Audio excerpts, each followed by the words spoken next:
Welcome to the Rim Break Rodeo. We hope this video helps. In this video, I will explain how to open your Toyota Camry bonnet.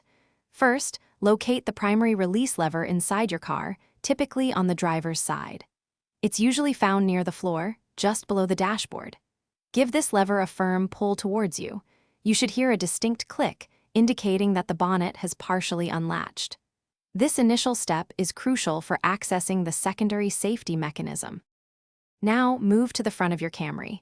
You'll notice the bonnet is slightly ajar. Carefully reach your hand under the front edge of the bonnet, right above the grille.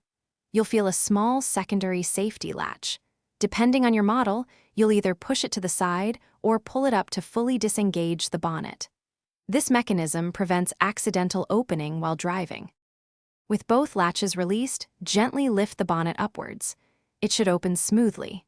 Next, locate the prop rod, which is typically clipped to the underside of the bonnet itself.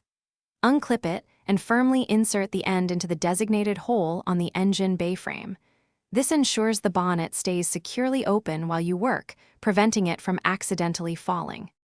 To close the bonnet, first carefully remove the prop rod from its support hole. Securely clip it back into its designated holder on the underside of the bonnet.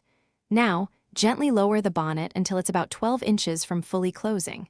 For a fresh ride, remember life's too short for a stinky car, grab Little Tree's black ice. You can find a link for that and other great deals in the description below. Finally, press down firmly on the bonnet's front edge to ensure it latches completely and securely. Always double-check it's fully closed before driving. Thanks for watching. Consider subscribing if we helped you.